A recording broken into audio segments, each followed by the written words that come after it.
अस्सलाम वालेकुम class.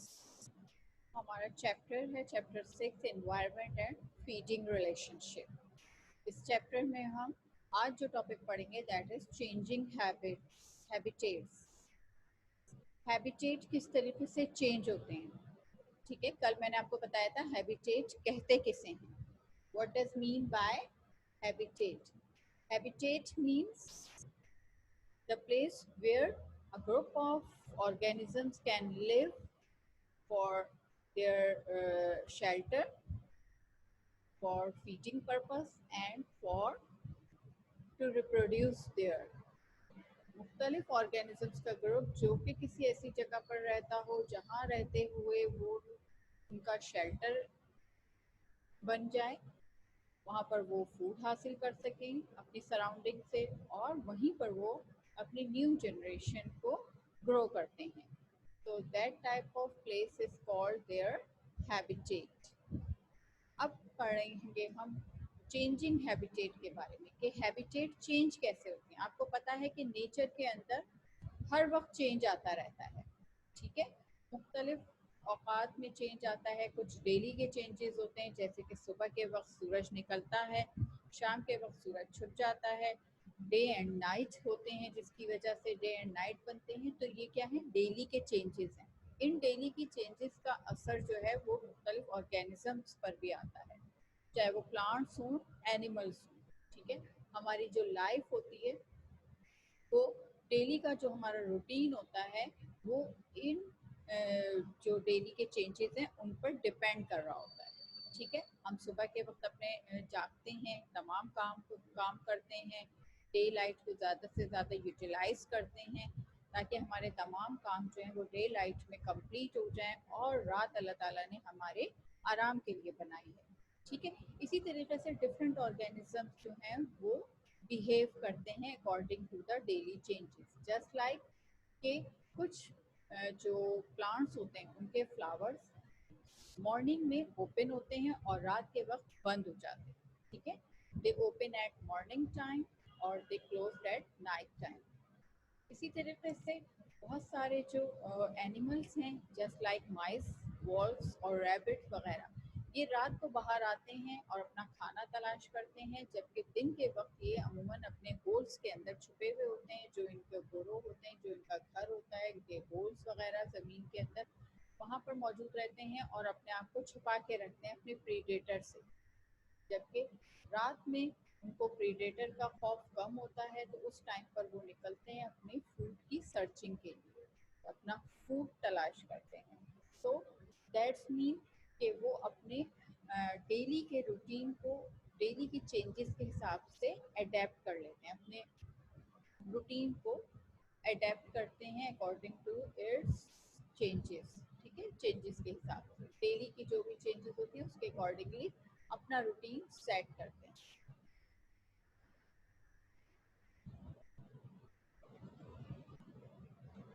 Daily की चेंजेस के अलावा हमारे पास दूसरी जो चेंजेस होती हैं वो कहलाती हैं सीजनल चेंजेस। जैसे कि आपको पता है कि सीजन कितने होते हैं, 4 टाइप के सीजन्स होते हैं।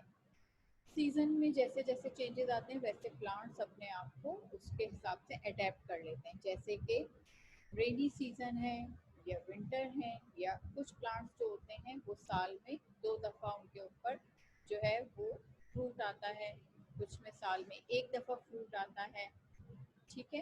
तो कुछ प्लांट्स जो हैं वो ऑटम के अंदर उनके लीव्स अमूमन गिर जाते हैं, फिर स्प्रिंग के अंदर दोबारा न्यू लीव्स आते हैं। तो ये जो चेंजेस प्लांट के अंदर आ रही हैं ये किसके हिसाब से आ रही है? सीजन वाइज, ठीक है। सीजन वाइज चेंजेस आती हैं, so that is called seasonal changes, ठीक है। इसी तरीके से एनिमल्स की बात करें तो वो एनिमल्स जो कि स्नोई एरिया में रहते हैं, आर्कटिक रीजन वगैरह के अंदर, जब वहाँ पर ज़्यादा सर्दी होती है, जैसे जैसे सर्दी बढ़ती चली जाती है तो वो क्या करते हैं, वो हाइबरनेशन पीरियड पे चले जाते हैं या विंटर स्लीप पे चले जाते हैं। अपनी बॉडी के अंदर बहुत सारा जो है फैट स्टोर कर लेते हैं, फूड स्टोर कर लेते हैं in the form of fat, और फिर वो हाइबरनेशन पीरियड पे चले जाते हैं या विंटर स्लीप पे, और वो तमाम विंटर सीजन जो है वहाँ पर इसी तरीके से स्पेंड करते हैं। और जैसे ही सीज़न थोड़ा बेहतर होता है, सर्दी का जोर कम होता है, तो वो वापस से हाइबरनेशन पीरियड से वापस से उठ जाते हैं, अपनी विंटर स्लीप से उठते हैं और अपना डेली का काम करने लगते हैं। इसी तरीके से बर्ड्स हैं जो कि माइग्रेट करती हैं, यानी कि मूव करती हैं। ठीक, ज़्यादा ठंडे एरिया से जो हैं वो बर्ड्स मूव करके वो ऐसे इलाकों में आ जाती हैं जहाँ पर ठंड कम हो, या जो कोल्ड वेदर है वो बहुत ज़्यादा ना हो, यानी कि जहाँ पर सन निकला हुआ हो, जिन कंट्रीज़ में वो वहाँ पर माइग्रेट कर जाते हैं, कुछ टाइम वहाँ पे स्पेंड करके फिर वो वापस से अपने एरिया में चले जाते हैं। ठीक है, तो ये उनकी क्या है, सीजनल चेंजेस कहलाएंगे, जिसमें एनिमल्स और plants according to the season अपने बॉडी को या अपने आप को जो है उसके हिसाब से अडेप्ट कर लेते हैं। इन दो टॉपिक्स के बाद जो हमारा टॉपिक है seasonal changes and daily changes. Daily changes और सीजनल चेंजेस में एक और चीज़ जो बहुत इम्पोर्टेंस रखती है वो है कि डिज़ास्टर्स आते हैं। ठीक है, कभी जलजला आ गया, कोई तूफान आया, हुरिकेन आया। ठीक है, तो ये चीज़ें भी हैबिटेट को क्या करती हैं, चेंज कर देती हैं, पूरे के पूरे हैबिटेट को चेंज कर देती हैं, और हैबिटेट में रहने वाले ऑर्गेनिजम्स भी इससे मुतासर होते हैं। किसी भी हैबिटेट के अंदर जब चेंज आता है तो वहाँ पर वही ऑर्गेनिज्म सरवाइव कर पाते हैं जो उनकी बॉडी अडेप्टेड होती है, या जिन्होंने अपनी बॉडी को उस चेंज के हिसाब से अडेप्ट किया हुआ होता है। और जो ज़्यादा पावरफुल होते हैं वो सरवाइव कर पाते हैं, और जो पावरफुल नहीं होते या जिनके अंदर इतनी ज़्यादा, जिनकी बॉडी अडेप्ट नहीं करे हुए होती, वो क्या करते हैं, वो एलिमिनेट हो जाते हैं। वो क्या होते हैं, एलिमिनेट हो जाते हैं। यही चीज़ क्या कहलाती है, कंपटीशन।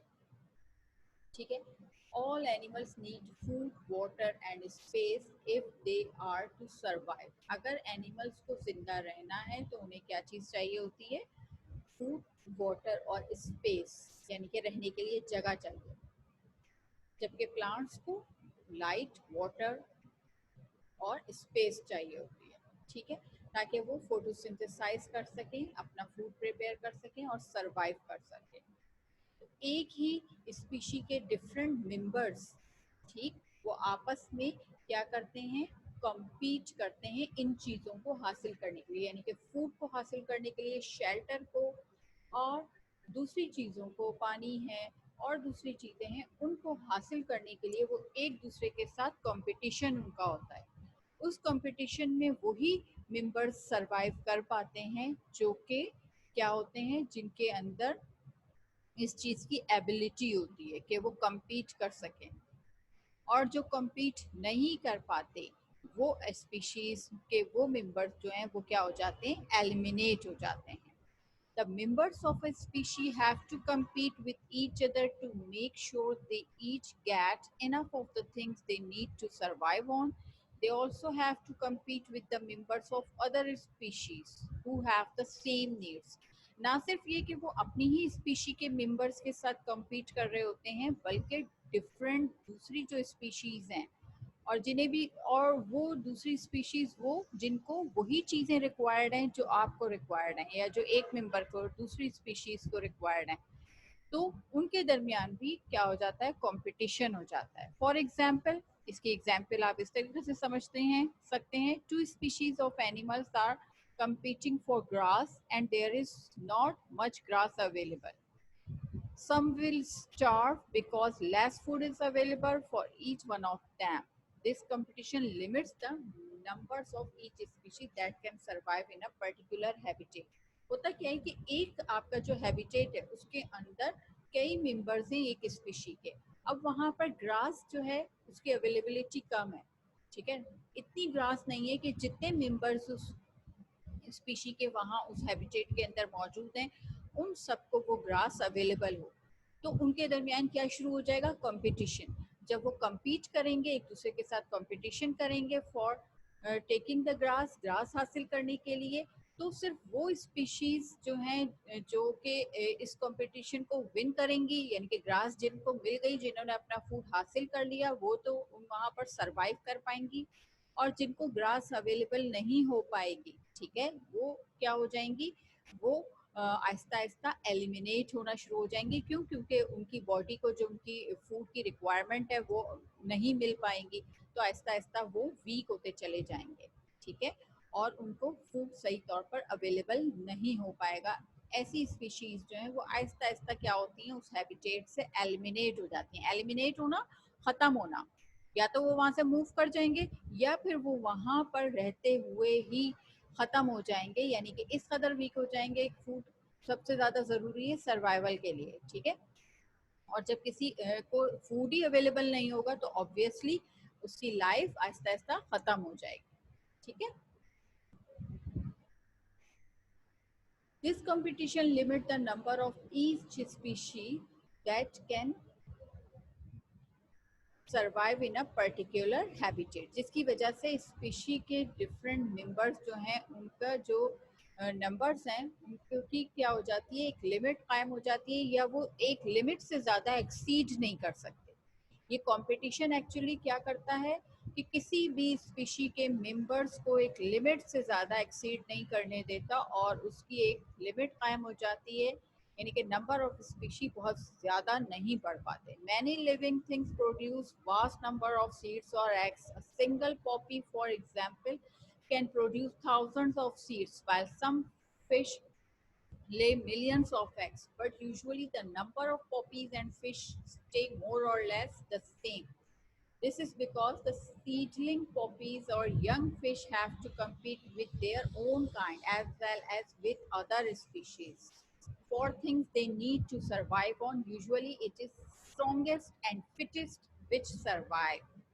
ये पैराग्राफ आपको क्या चीज एक्सप्लेन कर रहा है, यहाँ पर आपको एक एग्जाम्पल के तौर पे बताया जा रहा है कि एक पॉपी प्लांट है, ठीक है, जो कि एक वक्त में मिलियंस ऑफ सीड्स प्रोड्यूस करता है। इसी तरीके से फिश भी एक टाइम पर मिलियंस ऑफ एग जो है वो प्रोड्यूस कर रही है, ठीक है।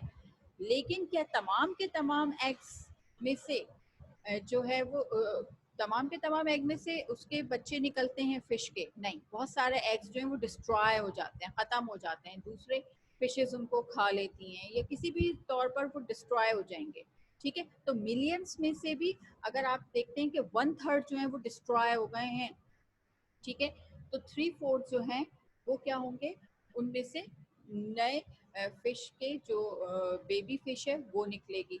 अब उन बेबी फिश में भी आपस में क्या होगा, कंपटीशन होगा फूड के लिए और बहुत सारी चीज़ों के लिए। फिर उनको प्रीडेटर का भी खतरा होगा कि उनको कोई शिकार ना कर ले, तो बहुत सारी चीज़ें इन्वॉल्व होती हैं। लेकिन फाइनली जो स्टे करती हैं, जो सरवाइव करती हैं, वो नंबर बहुत कम होते हैं। यानी कि मिलियंस ऑफ एग अगर वो फिश दे रही है तो उसमें से नंबर ऑफ सर्वाइवल फिश जो है वो बहुत कम होते हैं, जिसकी वजह से कभी भी जो फिश है उसके नंबर बहुत ज़्यादा एक्सीड नहीं करता। इतनी ज़्यादा फिशेस नहीं हो जाती कि वो दूसरों के दूसरी स्पीशीज़ के लिए ख़तरा बन जाएं और दूसरी स्पीशीज़ का फूड भी वो खा जाएं, ठीक है। तो नंबर हमेशा मोर और लेस जो है वो सेम रहता है, ठीक है। किसी भी स्पीशी का नंबर मोर और लेस अपने हैबिटेट के अंदर सेम रहता है, बहुत ज़्यादा एक्सीड नहीं हो पाता बिकॉज ऑफ द कंपटीशन। तो कंपटीशन का ये फ़ायदा होता है कि नंबर ऑफ एग्स तो बहुत ज़्यादा हैं, लेकिन सरवाइव करने वाले ऑर्गेनिजम्स जो हैं, या number of organisms which can survive, that must be less, ठीक है, वो कम होता है। और इसकी वजह से जो उस पर्टिकुलर हैबिटेट के अंदर जो नंबर है स्पीशी का वो मोर और लेस सेम रहता है। इसी तरीके से पॉपी प्लांट के अगर बहुत सारे सीड्स हैं तो क्या वो सारे के सारे सीड्स कामयाब हो जाते हैं न्यू प्लांट ग्रो करने में? नहीं, बहुत सारे सीड्स जो हैं वो डिस्ट्रॉय हो जाते हैं, ठीक है। और कुछ सीड्स जो हैं जो कामयाब होते हैं, वो नया सीडलिंग ग्रो करता है। अब उन सीडलिंग में से भी कुछ सीडलिंग जो हैं वो मौसम के जो तब्दीलियां हैं, जो चेंजेस हैं, उनको वो बर्दाश्त नहीं कर पाते, उनको फूड सही तौर पर अवेलेबल नहीं हो पाता, कि किसी भी रीज़न से वो कंपटीशन में पीछे रह जाते हैं और ख़त्म हो जाते हैं। और कुछ जो हैं वो सरवाइव कर जाते हैं, यानी कि वो फूड हासिल करने में, वो लाइट को हासिल करने में, वो पानी को हासिल करने में कामयाब होंगे वो सीडलिंग्स और सरवाइव कर जाएंगे और फिर अपना बड़े प्लांट में ग्रो कर जाएंगे।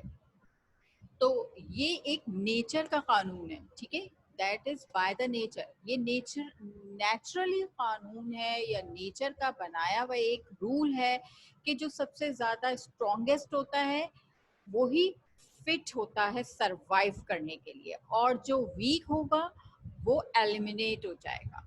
ठीक है, तो ये अल्लाह का बनाया हुआ एक उसूल है, नेचर का बनाया हुआ उसूल है क्या, कि जो ज़्यादा स्ट्रॉन्ग होता है, जो कंपटीशन में हिस्सा लेगा अपने दूसरी अपनी ही स्पीशीज़ के मेंबर्स के साथ या दूसरी स्पीशीज़ के मेंबर्स के साथ, तो जो स्ट्रॉन्गेस्ट होता है वो ही फिटेस्ट होता है, यानी कि फिट होता है सरवाइव करने के लिए। और जो वीक होगा किसी भी पॉइंट से, ठीक है, वो नहीं सरवाइव कर पाएगा, इट्स मीन के वो एलिमिनेट हो जाएगा हैबिटेट से, जिसकी वजह से स्पीशी के मेंबर्स हमेशा जो है मोर और लेस सेम रहते हैं, बहुत ज़्यादा एक्सीड नहीं करते या बहुत ज़्यादा नंबर उनका बढ़ता नहीं।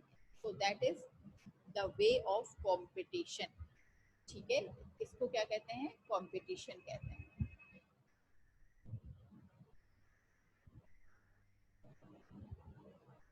The other term is succession. What does mean by succession?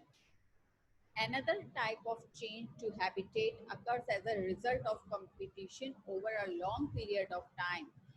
अगर कंपटीशन डिफरेंट स्पीशीज के दरमियान मुस्तकिल होता रहता है तो एक लंबे अरसे के बाद, ठीक है, फौरन से नहीं आएगा ये चेंज, जो आएगा ये सडन नहीं होगा, ये लॉन्ग टाइम के बाद, यानी कि कुछ सालों के बाद वहां पर आप क्या देखेंगे कि कुछ स्पीशीज जो हैं वो सरवाइव कर रही हैं और वो उस हैबिटेट के अंदर बहुत तेजी से ग्रो कर रही हैं। ठीक है, so that are called succession. ठीक है, होता क्या है कि कोई भी स्पीशी जो कि उस एरिया के अंदर, उस फॉरेस्ट में, वुडलैंड में या कहीं भी, कोई भी स्पीशी जो कि दूसरी स्पीशीज को रिप्लेस कर दे, ठीक है, दूसरी स्पीशीज को क्या कर दे, रिप्लेस कर दे और खुद सरवाइव कर जाए उस हैबिटेट के अंदर, ये प्रोसेस जो है ये उसका क्या कहलाता है, सक्सेशन। वो स्पीशी क्या हो गई, सक्सेस हो गई, और ये प्रोसेस उसका क्या कहलाएगा, सक्सेशन। इस किस्म की चेन जो कि किसी भी हैबिटेट के अंदर होती है, जिसमें कोई एक स्पीशी कामयाब हो जाती है या एक से ज़्यादा नंबर ऑफ स्पीशीज कामयाब हो जाती हैं सक्सेशन के लिए, और बाकी स्पीशीज जो हैं वो एलिमिनेट हो जाती हैं, तो इस टाइप का जो हैबिटेट की चेंज है वो क्या कहलाएगी, that is called succession. Now the other topic is ecosystem. First of all, you know that what is an ecosystem. An ecosystem is made up of one or more habitat and the communities of plants and animals that live in them. Ecosystem एक ऐसा system है जिसमें एक से ज्यादा habitats involve हो सकते हैं। ठीक है, एक से ज्यादा हैबिटेट इन्वॉल्व हो सकते हैं, और इसी तरीके से एक से ज्यादा कम्युनिटीज इन्वॉल्व हो सकती हैं प्लांट और एनिमल्स की। यहाँ हम कम्युनिटी से मुराद एक ग्रुप ऑफ ऑर्गेनिज्म लेते हैं। ठीक है, what does mean by community, group of organism that live in a particular area, that is called community. ठीक है, जैसे कि एक खास प्लांट है, एकेशिया एक प्लांट है, वो अगर किसी हैबिटेट के अंदर ग्रो कर रहा है तो हम कहेंगे कि यहाँ इस हैबिटेट के अंदर एकेशिया की कम्युनिटी जो है वो मौजूद है। ठीक है, what we are saying that here the community of acacia is found there।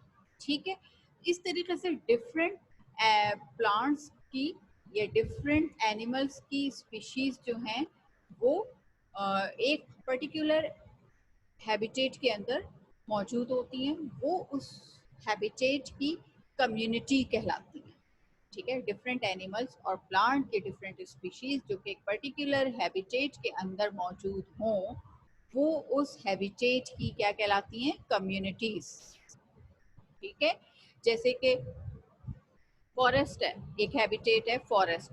ठीक है, फॉरेस्ट के अंदर लार्जर एनिमल्स भी हैं, स्मॉलर एनिमल्स भी हैं, प्लांट्स भी हैं, बर्ड्स भी हैं। इंसेक्ट्स भी हैं। तो ये इंसेक्ट्स मिलकर एक कम्युनिटी डेवलप कर रहे हैं, बर्ड्स मिलकर दूसरी कम्युनिटी डेवलप कर रहे होते हैं, प्लांट्स के डिफरेंट स्पीशीज हैं, तो हर स्पीशीज जो है वो मुख्तलिफ किस्म की कम्युनिटीज़ को डेवलप कर रहे होंगे। और ये तमाम कम्युनिटीज़ और ये तमाम हैबिटेट्स, यानी कि फॉरेस्ट का हैबिटेट जिसके अंदर कुछ स्मॉलर हैबिटेट्स भी मौजूद होंगे, जैसे कि पॉन्ड है फॉरेस्ट के अंदर ट्री बजाते खुद, एक सिंगल ट्री भी एक क्या है, एक हैबिटेट है, मैंने बताया था पहले भी। ठीक है, तो ये तमाम स्मॉलर हैबिटेट्स और डिफरेंट कम्युनिटीज जो उसके अंदर मौजूद हैं वो मिलकर उसको आप क्या कहेंगे, वो मिलकर एक सिस्टम डेवलप करेंगे, दैट इज कॉल्ड इकोसिस्टम। ठीक है, इकोसिस्टम के अंदर ना सिर्फ ये कि सॉइल इंक्लूड होगा, बल्कि जो जितने भी उसके सराउंडिंग में चीज़ें मौजूद होती हैं, यानी कि नॉन लिविंग चीज़ें जैसे कि एयर है, वाटर है, सॉइल है, ये तमाम चीज़ें भी उस इकोसिस्टम का हिस्सा होंगी। ऑब्वियसली इकोसिस्टम के अंदर अब दो किस्म के कंपोनेंट्स आ जाएंगे, या आप कह सकते हैं कि इकोसिस्टम में दो टाइप की फैक्टर्स या कंपोनेंट्स मौजूद होते हैं। कौन कौन से? एक कहलाता है लिविंग कंपोनेंट और एक कहलाता है non living component. Living component में तमाम प्लांट्स और एनिमल्स आ जाएंगे, बैक्टीरिया, वायरसेस, सब चीजें इंक्लूड हो सकती हैं इकोसिस्टम के अंदर। ठीक है, जितने भी लिविंग ऑर्गेनिजम्स हैं। जबकि नॉन लिविंग ऑर्गेनिजम्स कौन से हैं जो इकोसिस्टम का हिस्सा होते हैं? वाटर है, सॉइल है, ठीक, इसके अलावा एयर है, ये तमाम चीजें, या उस एरिया का टेम्परेचर है, हीट। ठीक, तो ये तमाम चीजें, सनलाइट है, ये तमाम चीजें जो हैं ये नॉन लिविंग कंपोनेंट हैं उस इकोसिस्टम का।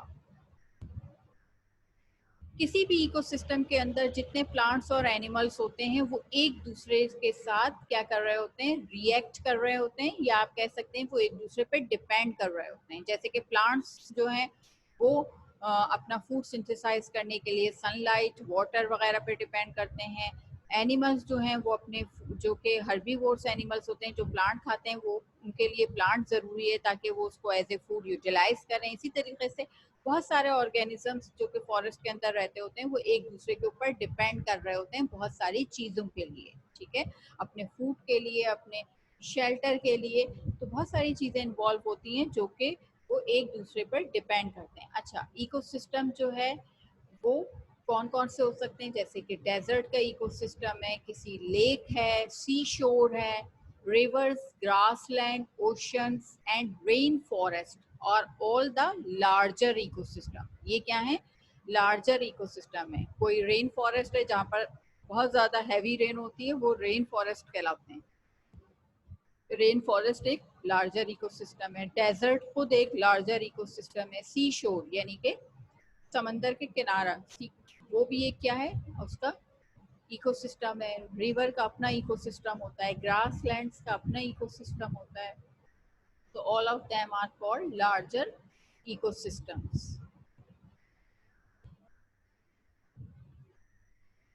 ओके क्लास, आज के लिए आई थिंक इतना आपका काफ़ी है कि मैं आपको इतना पढ़ा दूँ। फिर नेक्स्ट क्लास में मैं इसको आगे मज़ीद आपको एक्सप्लेन करूँगी।